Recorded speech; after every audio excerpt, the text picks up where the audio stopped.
বিষ্ণুপুরের লালমাটি, যেখানে পরতে পরতে লুকিয়ে আছে ইতিহাস। আজ থেকে প্রায় ৩৭০ বছর আগের কথা। সাল ১৬৫৬। মল্ল রাজা রঘুনাথ সিংহ প্রতিষ্ঠা করলেন এক অপূর্ব টেরাকোটার মন্দির, কালাচাঁদ মন্দির।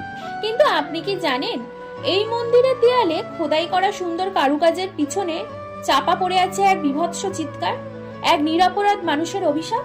চলুন আজকের সেই কাহিনী শোনা যাক। কথিত আছে, মল্ল রাজা যাকে এই মন্দিরের সেবায়েত নিযুক্ত করেছিলেন, তিনি ছিলেন পরম নিষ্ঠাবান।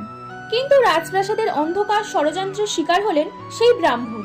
মিথ্যে চুরির অপবাদে তাকে বন্দী করা হলো। অন্ধকার কারাগারে যখন চাবুকের আঘাতে তার পিঠ ফেটে রক্ত ঝরছে, তখন রাজা জানতেন না তিনি আসলে আঘাত করছেন খোদ ঈশ্বরকে।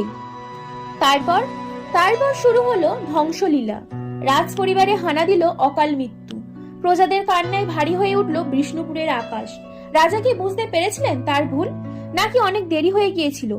সেই এক অমাবস্যার রাত, যখন স্বয়ং কালাচাঁদ রাজার সামনে আবির্ভূত হলেন এক ভয়ঙ্কর রূপে। রাজা স্বপ্নে দেখলেন স্বয়ং কালাচাঁদ মানে শ্রীকৃষ্ণ অত্যন্ত রেগে গিয়ে বলছেন, যিনি আমার সেবা করতেন সেই নিরপরাধকে তুই শাস্তি দিয়েছিস। যতক্ষণ না তাকে মুক্তি দিবি, তোর বংশের শান্তি ফিরবে না। রাজা নিজের ভুল বুঝতে পেরে তৎক্ষণাৎ কারাগারে ছুটে গেলেন। দেখা গেল চাবুকের আঘাতে ক্ষত বিক্ষত হওয়ার সত্ত্বেও সেবায়েত তখন কালাচাঁদের নাম জপ করছেন। রাজা তার পায়ে ধরে লুটিয়ে পড়লেন এবং ক্ষমা চাইলেন। অলৌকিকভাবে যখনই সেবায়েতকে মুক্ত করে আবার মন্দিরে ফিরিয়ে আনা হলো, রাজ পরিবারের সমস্ত বিপদ মেঘের মতো কেটে গেল।